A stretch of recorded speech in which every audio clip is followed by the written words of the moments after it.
Hi, friend, or should I say enemy? Welcome to the Not podcast. It's not a podcast, but it's not a podcast either. My name is Daryl Oh, and I'm here to share stories and lessons my younger self really needed, and to leave an archive for my future self to look back on and say, wow, you really did that. Each episode, I take a topic, argue both sides, and find a middle ground to live in the paradox. This week, we're taking a look at what it means to not be an enemy, where we ask what it means to be in a world hell-bent on keeping us in conflict and against our own best interests. Now, whether we call each other friends or enemies is a matter of where we place the axis in the seesaw of our relationship. Whether the axis is between you and me, or between you and me and the conflict. The placement will essentially determine whether we continue to call each other friends or turn into enemies. And the same goes in the opposite direction. This is no different than, let's say, a therapist telling you to get on quote unquote the same side of the table as your partner when you're trying to get through that one same argument. And I don't care who you are, we all have that one argument that all of our fights come back to. The goal of getting on the same side of the table is to essentially work as a team against that conflict, right? Thinking about that visual of the seesaw. So that essentially this is so that you can work as a team against the conflict that you both want to solve. And this is assuming, of course, that you actually both want to solve it. And that's a big if for a lot of us. So the discussion is not about who's right and who's wrong, but how you can get to a resolution where both of you get your needs met, you know? And it's a matter of recentering yourself on an axis where there is no way for you to be at odds with one another and simply remove the issues from the table that keep you there. I'm gonna throw up this meme from one of my favorite cartoonists, Asher Perlman. And if you don't already follow him on Instagram, you definitely should. I think it perfectly articulates exactly what I'm talking about here. But the truth is, this conflict exists not only in our romantic and personal relationships, it exists in our politics and our policies. For example, it should really be corruption versus integrity, not Republican versus Democrat, right? We always talk about how we're voting against our own best interests, but both sides are guilty of that. It's all about living versus surviving, not pro-life or pro-choice. It's war versus peace, not Israel versus Palestine. Because the problem with the me versus you mentality is that the conflict is a keystone holding up an arch. Okay, and I'm gonna put up this visual from this girl building an actual arch with a keystone, where her dad asks her to remove that keystone to give you a visual of what happens when we're no longer constantly in pressure at equal odds. It's a societal arc that provides this foundational support to the pedestal on which the powers that be stand upon. Okay, it gives them this pedestal, while ultimately they just sip champagne, toasting to our demise. Because they're relying on us to be in that equal conflict, perfectly centered with that keystone where we never truly move the dial. Do we really think that corruption doesn't lobby both sides? Do you really think that Lockheed Martin is not benefiting from there being war? Whether or not they care about either side winning, they're going to look for a way to put us back into conflict. And back to the personal side of things, this is why I don't leave my partner who genuinely wants to process his feelings in solitude, any more than I want him to leave me because I need to process them out loud in conversation. How could I assume that he's abandoning me any more than I want him to assume I'm trying to just trap him? And the same goes for every other conflict. I don't want to cancel my fellow Americans for simply voting Republican. That's the opposite of democracy. Any more than I want them to cancel me for wanting equity and inclusion. Again, how could I assume that they want me just to quote unquote go back where I came from any more than I want them to assume that I don't want America to be great? This is why I don't cancel my relatives, my siblings, who are pro-life, who genuinely want every life to have a chance, any more than I want them to disown me for wanting all babies to have health care. Like, am I gonna genuinely assume that they think that women should not get a life-saving procedure any more than I want them to think that I want to kill literal babies? And so, once again, I will not cancel some of my dearest family friends who genuinely just want the hostages to come home any more than I want them to cancel me for wanting to stop the starvation of children. How could I assume that they think Jewish lives are more important than anybody else's, any more than I want them to believe that I actually hate all Jewish people? I want to pull a quote from one of my favorite comedians, Caleb Heron, and you probably have seen him on the internet or on his podcast, So True. But he recently had his stand-up special released on HBO, and one of my favorite quotes goes like this: "They don't care if you're trans or not. They don't care what bathroom you use. The reality is that they just want to make more money for themselves and their billionaire friends. And this happens to be the thing that's working right now."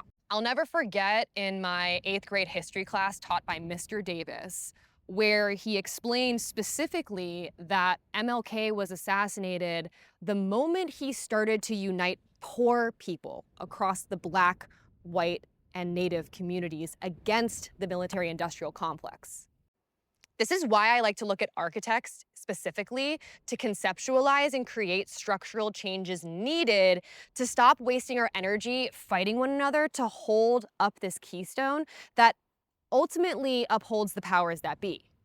Because the harder we fight against one another with refusing to remove the axis of the seesaw or the keystone, the more weight of the arch of our conflict will uphold. It's like the stronger we fight, the stronger we hold, the more power these people get, literally.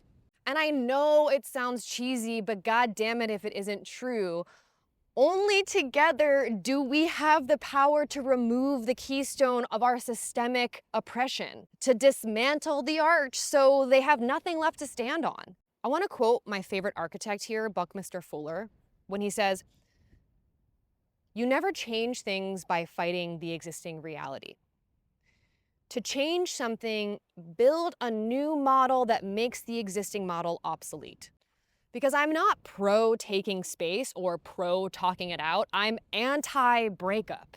I'm not pro-Democrat or pro-Republican. I'm anti-corruption. I'm not pro-life or pro-choice. I'm anti-death. And I'm not pro-Israel or pro-Palestine. I'm anti-war. We are continually tricked into believing that there's a right and a wrong side, instead of getting on the same side against our mutual enemy. Because the enemy of my enemy is a friend, my friend. And to believe that we can't sit on the same side of the table, and to believe that we can't sit on the same side of the table while eating from different plates is actually psychotic cuckoo crazy. Because only extremists believe that because they're on the good side, that they're allowed to break the rules. And so before I move on to my favorite things, I want to leave you with this clip from 1987 where John Cleese talks about extremism, because I think it's just as relevant today as it was back then.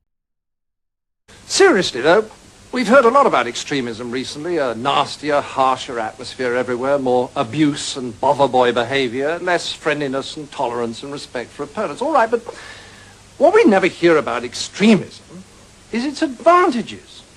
Well, the biggest advantage of extremism is that it makes you feel good, because it provides you with enemies.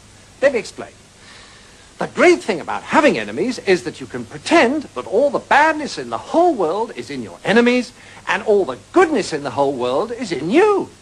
Attractive, isn't it? So first on the list of my favorite things this episode is one battle after another. And if I'm the first person telling you about this, you've probably been living under a rock. But I honestly waited to record this podcast until after I saw it this past Wednesday because I knew it was going to be so on theme for what we were talking about today.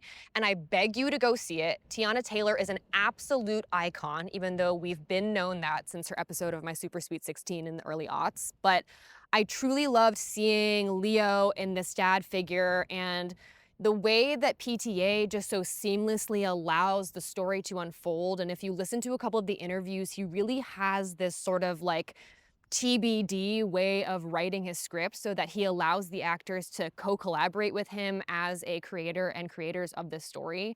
I was surprised to hear that it was something that was 20 years in the making because it genuinely feels like something that is a direct reflection of our times at hand.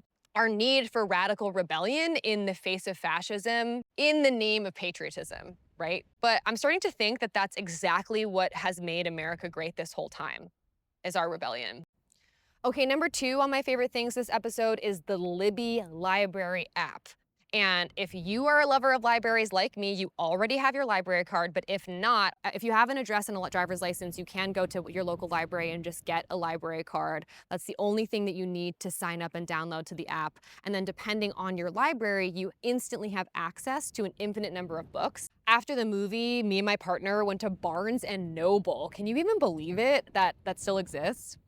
And we went to the magazine section and grabbed all of our favorite quarterly print magazines like Dazed, Interview, 032C, National Geographic, and we wanted to bring them all home.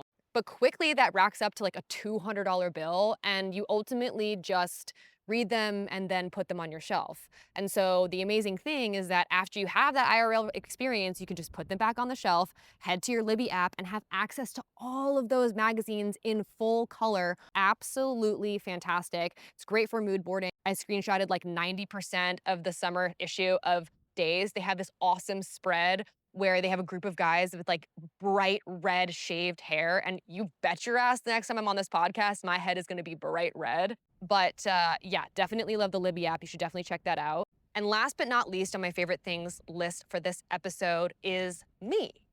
At my second account, Not Notion, that's currently being rebranded for a launch in the new year because I'm throwing in the towel as a coach. And my business is replacing that in the form of launching my first course, The Virtual Office. This done for you digital workspace is guaranteed to help you get your shit together for the new year. So if you don't already follow me, I've linked it in the description below. Please like and share this video and comment also if you've finished to the end of this episode, because I want to thank you personally and I appreciate your ability to pay attention. So without further ado, that's it for me, guys. I will see you next time I release an episode. Can't promise it'll be 2 weeks, but I'll do my best. And thank you so much for your continued support, and talk to you then.